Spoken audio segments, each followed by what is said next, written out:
everyone, and welcome to my language, myth and history channel, which will be covering mainly topics like the Germanic languages, Norse mythology, Viking studies, and whatever topics I am investigating and I am considering worth sharing with you. My name is Verdan de Skuld. My real name is Irina, and thank you for bearing with me. This is my very first video on YouTube, so I'm sorry for all the emotions. I hope it will get better in time. So yeah, let us proceed. I hope this will be fun and informative to you. This is a particularly useful video for those of you who are learning German, because it is going to include some phrases I find interesting in German related to the devil, der Teufel. So let's see what I have for you. So the first phrase is der Teufel ist los. Der Teufel ist los. Los is the same word as loose in English, so it would basically mean that all hell is loose, you know. Der Teufel ist los. Was ist hier los? Yeah, what's going on here? Der Teufel ist los. So everyone is running amok. The next phrase. Jemanden reitet der Teufel. Somebody is getting ridden by the devil. Reiten is the word to ride. Yeah, so you are getting ridden by the devil. Ihn reitet der Teufel. He is getting ridden by the devil. This basically means that, you know, he's possessed. He's possessed, he's cursed. This comes from an old superstition which tried to explain all kinds of weird behaviors by saying that the respective person is possessed, meaning that, you know, they had the devil inside them. They had the devil inside them, so they were ridden actually by the devil as if they were some kind of horse or mule. It is a pretty common image in old superstitions. And another way of saying this is actually by just saying, hat den Teufel im Leib. Hat den Teufel im Leib. He has the devil inside. Yeah, there's also a song from In Excess. Yeah, devil inside. Leib, although it's not really that obvious, is the same word as life. It comes from the same root.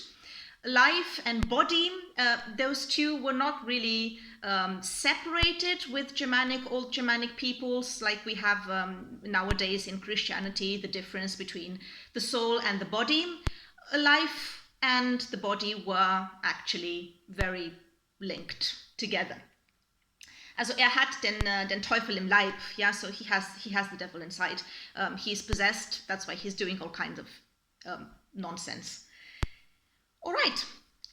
If you want to say about someone that they are in a particularly difficult situation with no way out, that they're very poor, that they're very misfortunate, you can just say, oh, ein armer Teufel, der ist ein armer Teufel.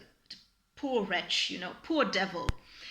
Because again, in old folk tales, there was this image of somebody who was, you know, been like, suffered a very hard fate, being represented as a poor and misfortunate devil. So that's why we have, ist ein armer Teufel. Yeah, arm is the word for poor, Teufel. Yeah, so we already know that. Then we have many phrases, like I said, which describe being in a chaotic situation, which have to do with the usage of this word, den Teufel, and the next one is exactly about this. In Teufels Küche kommen, yeah, Teufels Küche, in the kitchen of the devil, Küche, cognate with kitchen, obviously, so to come, to get to the kitchen of the devil, which basically means that you're getting yourself in trouble. Yeah, there was again this old representation of hell as being some kind of kitchen where souls are tormented and put to really hard work. Yeah, in Teufels Küche, Actually, the correct form now would be in die Küche des Teufels, but yeah, you can also use it in its shorter form, Teufels Küche. All right. The next one is not really that common, but I nevertheless found it interesting for the little cultural insight it has. So, den Teufel mit Beelzebub austreiben. This basically means to remove the devil by replacing him with Beelzebub. Beelzebub was a demon in the belief of the Israelites. It came to mean a demon, although it has to do with a god of the Philistines, the Baal Zebub, in its turn having to do with the Canaanite god of Baal. Entities linked to some cults of fertility in the Semitic space. And this phrase, you find in the New Testament with Matthew. The sect of the Pharisees are trying to explain Jesus' miracles of, pulling the devil out of someone's soul by saying that that he is actually replacing the devil with something much worse, so with Beelzebub or Baalzebub. Ja, also treibt den Teufel mit Beelzebub aus. There is also another expression in German for this, also von dem Regen in die Traufe kommen. So to just get from a difficult situation in an even more difficult situation. Austreiben, ja, etwas austreiben means to just to cast something away, to remove something. Yeah, so there you go. The next one I think is my favorite. Den Teufel an die Wand malen. Yeah, malen is to paint. Wand is a wall, so to paint the devil on the wall. Bitte sei nicht so pessimistisch. Denk nicht so negativ. Hör auf, den Teufel an die Wand zu malen. So don't be that pessimistic. Stop painting the devil on the wall. This phrase can also be found in other languages. In Swedish, for example, in the exact same form. Måla fanen på väggen. Yeah, to paint the devil on the wall. This has to do with another old superstition, which is actually more contemporary than we think. It has to do with the superstition that if we draw the image of something, or if we say the name of something, that entity will be summoned and it will come to haunt us. Harry Potter, does it ring a bell? He who must not be named. Yeah, this is a very old belief, yeah, that just by drawing something or by calling it by its name, you will actually summon the thing. All right. I'm going to end this video by explaining a little bit the word itself. Yeah, so we have Teufel, the devil.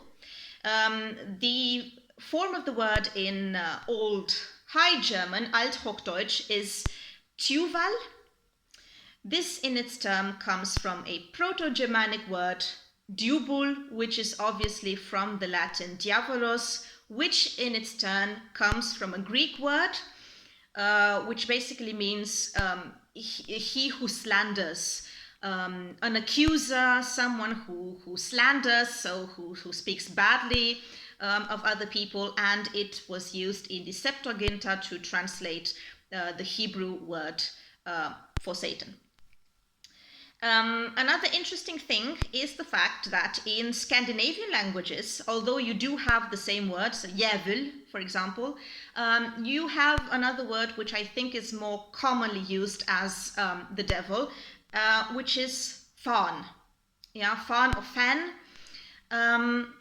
This comes from an Old Norse word. Actually, there are two Old Norse words that might have to do with it.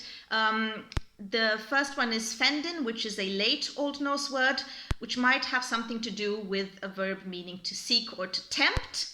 But then again, in Old Norse, we also have the word fjondi.